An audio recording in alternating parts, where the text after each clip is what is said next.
Hello good morning student, अभी आवाज आ रही है सभी के पास? Yes sir. विजिबिलिटी एकदम बराबर है? ठीक है। Yes sir. ओके, जो बच्चे जुड़े हैं वो है संगीता, मीनल और बहुत सारे बच्चे भी जुड़ रहे हैं, ठीक है ना, रवि चाह। चलिए आज जो है हम सेकंड चैप्टर स्टार्ट करेंगे पॉलिनोमियल्स, ठीक है। देखिए बुक का सिलेबस चेंज हो गया है, ये बुक है इस तरह का लेआउट है। एनसीईआरटी इस बार हम फॉलो कर रहे हैं। जो पिछली वाली बुक थी उसमें से एक चैप्टर को इन्होंने रिमूव कर लिया है, जो वैदिक मैथमेटिक्स थी उसकी जगह उन्होंने डाल दिया है रियल नंबर, ठीक है। बाकी सिलेबस सेम ही है, थोड़ा सा क्वेश्चन में थोड़ा जो है चेंजेस हुआ है। आज हम पॉलिनोमियल्स को स्टार्ट करेंगे। पॉलिनोमियल आप प्रीवियस क्लासेस में पढ़ के आए हो, सभी को पता है क्या होता है पॉलिनोमियल्स, पढ़ के आए हो, ठीक है ना। पॉलिनोमियल्स के टाइप्स आपने पढ़े हैं, ठीक है ना। तो चलिए पॉलिनोमियल को हम कंटिन्यू करेंगे, इसको हम 10th क्लास में जो है एडवांस लेवल में पढ़ेंगे। बात समझ में आ रही है? चलिए अगर हम टाइप्स ऑफ पॉलिनोमियल्स की बात करें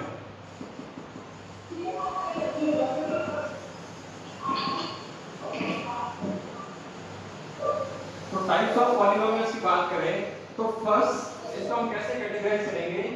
on the basis of terms. अगर हम टर्म्स के रूप में पॉलिनोमियल को कैटेगराइज करें तो कौन कौन से हो जाएंगे पॉलिनोमियल? ये आप 6 7 8 से पढ़ते आ रहे हो। तो फर्स्ट क्या हो जाएगा? मोनोमियल, ठीक है ना। सेकंड क्या हो जाएगा? बाइनोमियल। और थर्ड क्या हो जाएगा? ट्राइनोमियल। यही हो गए, ठीक है ना। मोनोमियल कौन सा हो जाएगा? जिसमें सिंगल टर्म्स होगी, वन टर्म्स होगी, वो हो गया मोनोमियल, ठीक है। बाइनोमियल में टू टर्म्स हो जाएगी और ट्राइनोमियल में थ्री टर्म्स हो जाएगी, ठीक है ना। एग्जांपल देके समझाऊं, जैसे कि मैंने लिख दिया 3xy, वन टर्म से ये हो गया मोनोमियल। नेक्स्ट एग्जांपल देखिए, जैसे मैं लिख देता हूं 5xy प्लस 7z, तो ये टू टर्म्स आगे तो ये हो जाएगा बाइनोमियल्स। तो ऐसे थ्री टर्म्स आगे हो जाएगा ट्राइनोमियल्स। देखिए पॉलिनोमियल होता क्या है, देखिए जैसे कि मैं एग्जांपल लिख देता हूं √x+1, तो ये क्या पॉलिनोमियल है? देखिए 9th क्लास में आपने पढ़ा होगा कि जो भी हमारे पास इक्वेशन दे रखी है उसका जो एक्सपोनेंट है, ठीक है ना, वेरिएबल का जो एक्सपोनेंट है वो नेगेटिव इंटीजर नहीं होना चाहिए। बात समझ नॉन नेगेटिव इंटीजर होना चाहिए। कैसे? यहां से आप रूट को रिमूव करोगे तो यहां पे पावर तो 1/2 लगेगी, पावर तो 1/2 लगेगी, तो यहां पे ये पॉलिनोमियल नहीं होगा, ठीक है ना। आप एग्जांपल देते थे ना, वहां पे दे रखा था √t+1, तो ये भी जो है पॉलिनोमियल नहीं होगा। बात समझ में आ रही है? On the basis of term से पॉलिनोमियल होंगे मोनोमियल्स, बाइनोमियल्स एंड ट्राइनोमियल्स। अब हम बात करते हैं सेकंड टाइप की। सेकंड टाइप कौन सा हो जाएगा? On the basis of degree.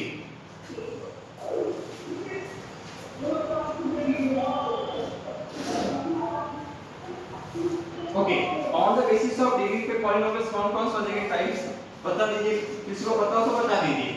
First क्या हो जाएगा? फर्स्ट लिख लीजिए कांस्टेंट पॉलिनोमियल,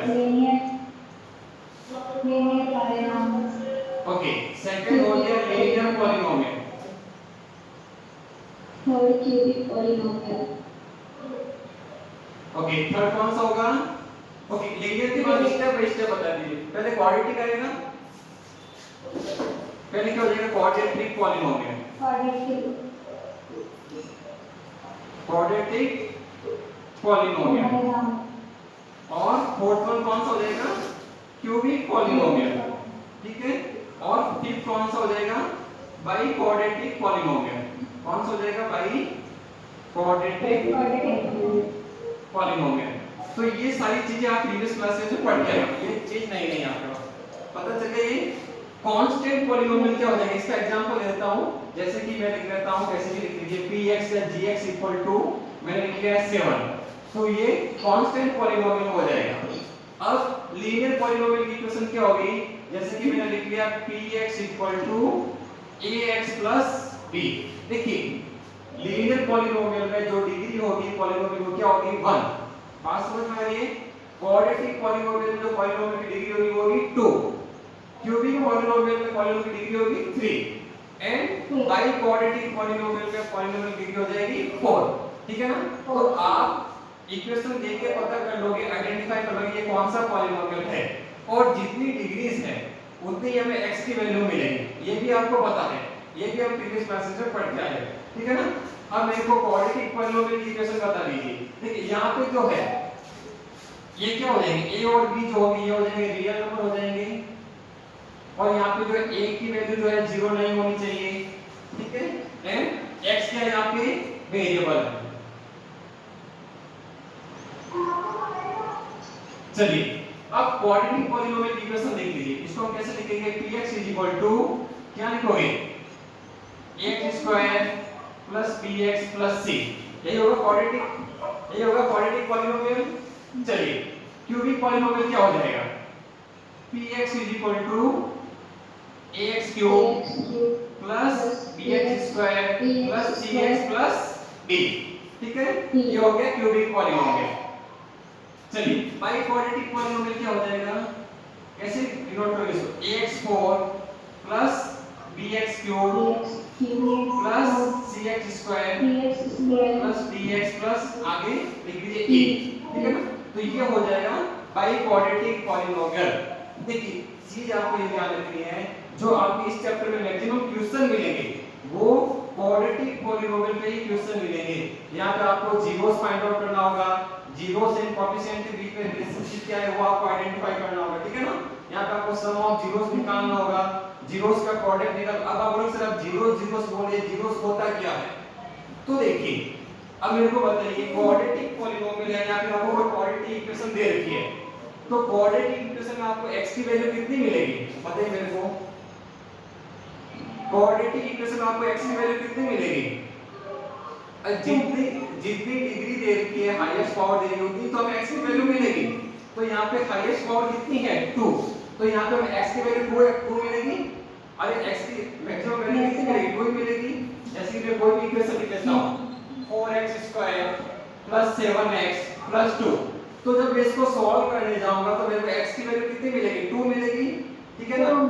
जो मेरे को x की वैल्यू जो 2 वैल्यूज मिलेगी, फर्स्ट ये मिल गई और सेकंड ये मिल गई, तो इन दोनों वैल्यूज को हम क्या बोलेंगे जीरोस बोलेंगे, क्या बोलेंगे जीरोस।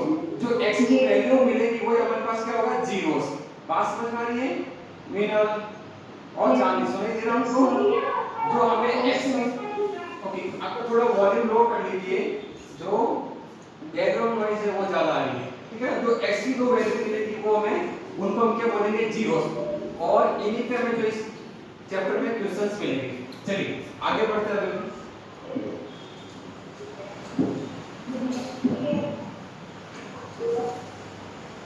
चलिए अगर हम क्यूबिक पॉलिनोमियल की बात करें तो क्यूबिक पॉलिनोमियल में x की वैल्यू कितनी मिलेगी, टोटल 3 वैल्यूज मिलेगी। देखिए जो हाईएस्ट पावर है वही तो x मिलेगी, ठीक है ना?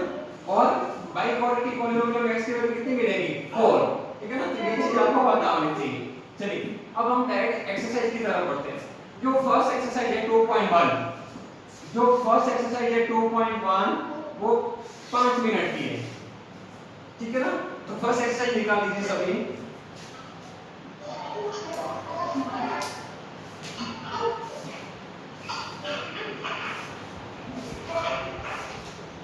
फर्स्ट एक्सरसाइज निकाल दीजिए 2.1। चलिए 2.1 निकाल दीजिए, ये 5 मिनट की एक्सरसाइज है, आप अभी कवर कर लोगे। देखिए फर्स्ट क्वेश्चन देखिए इसका, ये देकर the graph of y px are given in figure below. For some polynomial px find the number of zeros px in each case, ठीक है ना? आपको नंबर ऑफ जीरोस बताने हैं। तो देखिए नंबर ऑफ जीरोस क्या होंगे, जो आपको ग्राफ दे देता है वो x एक्सिस पे जितनी बार x एक्सिस को इंटरसेक्ट कर रहा है जितने ही नंबर ऑफ जीरोस हो जाएंगे। तो फर्स्ट डायग्राम देखिए, फर्स्ट डायग्राम में ग्राफ x एक्सिस को इंटरसेक्ट कर रहा है क्या बताइए मेरे को, नहीं कर रहा है, तो यहाँ पे नंबर ऑफ जीरोस कितने होंगे 0। बात समझ में आ रही है? सेकंड डायग्राम देखिए, सेकंड डायग्राम में ग्राफ जो है x एक्सिस को कितनी बार इंटरसेक्ट कर रहा है 1 टाइम, तो यहाँ पे नंबर ऑफ जीरोस कितना हो जाएगा 1 होगा। क्लियर हो गया ये? बिल्कुल, ये करवाने की जरूरत है क्या मेरे को, देखते ही पता चल रहा है। चलिए थर्ड डायग्राम देखिए, थर्ड डायग्राम में ग्राफ जो है x एक्सिस को कितने टाइम इंटरसेक्ट कर रहा है तो देखिए 1 2 3 डायग्राम कैसा है पर देखिए डायग्राम ये आपके x एक्सिस होगा, ये हो जाएगा y एक्सिस। डायग्राम आपको कुछ ऐसा दे रखा है, ऐसे दे रखा है, दिख रहा है सभी को? तो देखिए ये हमारा x एक्सिस हो गया, तो ये देखिए ये 1 2 और 3, तो यहाँ पे x एक्सिस को तीन जगह से इंटरसेक्ट कर रहा है, तो यहाँ पे नंबर ऑफ जीरोस कितने हो जाएंगे 3। चलिए फोर्थ डायग्राम देखिए, फोर्थ में क्या हो जाएगा आंसर इसका 2, फोर्थ का 2 हो जाएगा। नंबर ऑफ जीरोस कितने मिलेंगे फोर्थ में 2 मिलेंगे।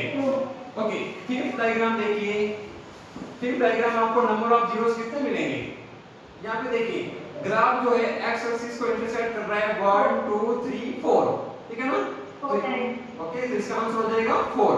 सेकंड लास्ट वन देखिए जो 6 दे रखा है, यहाँ पे 1 2 3, ओके 3 जगह से इंटरसेक्ट कर, यहाँ पे अगर इंटरसेक्ट नहीं अगर मीट भी कर रहा है x एक्सिस पे तो भी वहां पे नंबर ऑफ जीरोस आपको मिलेंगे, तो इसका आंसर कितना हो जाएगा 3। तो क्लियर हो गई 2.1? किसी को डाउट है इसमें? क्लियर हो गई? चलिए अब हम बढ़ते हैं एक्सरसाइज 2.2 की तरफ। देखिए ये चैप्टर बहुत इजी है, आप प्रीवियस क्लासेस में पढ़ के आए हो, तो अब इसका 2.2 का कुछ बेसिक समझ लीजिए। 2.2 में हमें करना क्या है, 2.2 में हमें जो है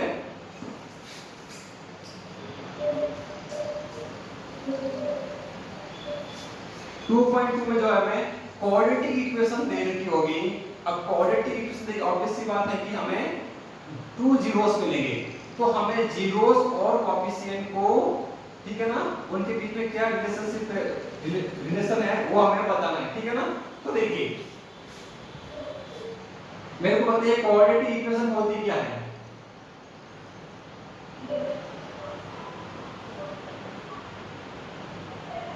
यही होगी quadratic equation ax² + bx + c, यही होगी। चलिए अगर आपने प्रीवियस क्लासेस में ध्यान दिया हो तो मेरे को बताइए इस इक्वेशन में x² का कोएफिशिएंट क्या है? a मींस जो x² के मल्टीप्लाई में वही x² का कोएफिशिएंट है। तो अगर मैं बात करूं, मैं जब भी x² का कोएफिशिएंट बोलूंगा आपको पता चल जाना चाहिए कि मैं बात कर रहा हूं a की, समझ में आ गया? तो यहाँ पे x² का कोएफिशिएंट क्या होगा a। इस इक्वेशन में x का कोएफिशिएंट क्या है b, क्योंकि x के मल्टीप्लाई में क्या है b, तो x का कोएफिशिएंट क्या हो जाएगा b। तो जब भी मैं कोएफिशिएंट वर्ड बोलूंगा आपको कंफ्यूज नहीं होना है, तो x² का कोएफिशिएंट हो जाएगा a एंड x का कोएफिशिएंट हो जाएगा b। चलिए अब एक चीज और ध्यान दीजिए, जो मैं बोल रहा हूं ध्यान से सुनना है। अभी जो 2 मिनट की बात समझ में आ गई थी, पूरी एक कंप्लीट चैप्टर समझ में आ जाएगा, ठीक है? क्वाड्रेटिक इक्वेशन है, x की कितनी वैल्यू मिलेगी हमें 2 वैल्यूज मिलेंगी, उन 2 वैल्यूज को हम क्या बोलेंगे जीरोस। बात समझ में आ रही है? चलिए जीरोस को मैं आइडेंटिफाई करूंगा अल्फा एंड बीटा से। किससे आइडेंटिफाई करूंगा मैं? अल्फा एंड बीटा से। जब भी मैं अल्फा एंड बीटा लिखूं इसका मतलब आपको समझना है कि मैं जीरोस की बात कर रहा हूं, जो मैं x की 2 वैल्यू मिली उसकी बात कर रहा हूं, ठीक है ना? इस चैप्टर में आपको निकालना होगा sum of zeros and product of zeros. तो मैं अगर सम ऑफ जीरोस की बात करूं, फर्स्ट देखिए सम ऑफ जीरोस। अब जीरोस की बात करें इसका मतलब मैं अल्फा एंड बीटा की बात कर रहा हूं, तो सम ऑफ जीरोस करने इसका मतलब अल्फा एंड बीटा को ऐड करना है। तो सम ऑफ जीरोस का फार्मूला क्या होगा वो देख लीजिए। फार्मूला इसका ये होगा -b/a। अब आप बोलोगे सर -b/a है क्या? तो अभी मैंने समझाया, जब मैं b की बात करूं इसका मतलब ये क्या है x का कोएफिशिएंट है, a की बात करूं इसका मतलब ये क्या है x² का कोएफिशिएंट है। बात समझ आ रही है?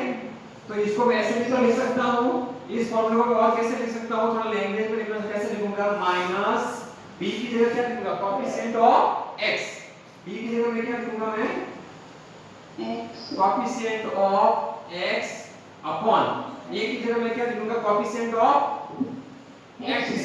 क्या लिखूंगा मैं कोएफिशिएंट ऑफ x²। बात समझ आ गई? तो ये जो है सम ऑफ जीरोस का फार्मूला हो जाएगा -b/a।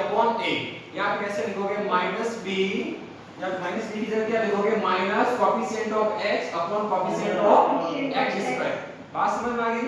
डाउट क्लियर हो गया ये? चलिए अब मैं बात करता हूं प्रोडक्ट ऑफ जीरोस की। प्रोडक्ट ऑफ जीरोस की बात कर रहा हूं। अब प्रोडक्ट करने से मतलब अल्फा एंड बीटा को मेरे को मल्टीप्लाई करना है। जीरोस कौन कौन से मेरे पास, अल्फा एंड बीटा, ठीक है। तो प्रोडक्ट मैं करूंगा तो क्या लिखूंगा, अल्फा इनटू बीटा। तो प्रोडक्ट ऑफ जीरोस को मैं क्या लिखूंगा, c अपॉन a। क्या लिखूंगा मैं इसको, c अपॉन a। तो देखिए यहां पे c क्या है, कांस्टेंट है, तो c की जगह मैं लिख लूंगा कांस्टेंट अपॉन a क्या है, a क्या है, कोएफिशिएंट ऑफ x स्क्वायर। तो a की जगह मैं क्या लिखूंगा, कोएफिशिएंट ऑफ x स्क्वायर। तो ये चीज आपको पता होनी चाहिए, ये चीज आपको पता चल गई तो सारे इक्वेशन आप फटाक से हो जाएंगे। बात समझ में आ रही है, सारे इक्वेशन आप हो जाएंगे फटाक से। देखिए अब इनको अप्लाई कैसे करना है, आपको क्वाड्रेटिक इक्वेशन दे रखी होगी, आपको पहले मैन्युअली सॉल्व करके x की दो वैल्यू फाइंड आउट करनी होगी। पहले इसको भूल जाइए, जैसे आप प्रीवियस क्लासेस में करते आ रहे थे। क्वाड्रेटिक आपकी x की दो वैल्यू मिलेगी, आपको जो x की दो वैल्यू मिल जाती है, सपोज फॉर एग्जांपल आपको कोई भी क्वाड्रेटिक इक्वेशन दे रखी है और आपको x की दो वैल्यू मिल गई 4 ठीक है। इसका मतलब अल्फा की वैल्यू 4 है, बीटा की वैल्यू कितनी है, 2 है। तो मींस आप इनका सम करोगे तो सम करोगे कितना आएगा, 6 एंड प्रोडक्ट करोगे कितना आएगा, 8, ठीक है ना। अब इनका अगर आप सम करोगे तो आ जाएगा 6, प्रोडक्ट करोगे तो आ जाएगा 8। तो ऐसे आप क्वाड्रेटिक इक्वेशन मैन्युअली सॉल्व करके आप जब आंसर फाइंड आउट करोगे तो आपको सम ऑफ जीरोस मिलेगा 6 एंड प्रोडक्ट ऑफ जीरोस मिलेगा 8। तो वही चीज हमें फॉर्मूले से वापस वेरीफाई करके बतानी है। अब फॉर्मूले में तो आप डायरेक्ट इक्वेशन देख के डायरेक्ट ये वैल्यू पुट करके दोनों को कंपेयर करना, दोनों अगर सेम आ रहे तो आप वेरीफाई हो जाएगा। बात समझ में आ गई। तो ये क्वेश्चन इसका जो फर्स्ट क्वेश्चन हम नेक्स्ट क्लास में करेंगे कल, ठीक है। अब इस क्लास के बाद में आपकी साइंस की क्लास शुरू होगी, तो उसके लिए आप प्रिपेयर, ठीक है। चलिए तो आज का आपका होमवर्क ये रहेगा कि आपको ये फॉर्मूले दोनों लर्न करने हैं, ठीक है। इस पे बेस्ड हम कल क्वेश्चन करेंगे और प्रॉपर्टीज आपको पता होनी चाहिए, ठीक है ना। पॉलिनोमियल्स की टाइप्स आपको पता होनी चाहिए, तभी आप क्वेश्चन को अच्छे से हैंडल कर पाओगे, ठीक है। चलिए आज का सेशन हम यही खत्म करते हैं, इसके बाद आपकी साइंस की क्लास शुरू होने वाली है। Thank you.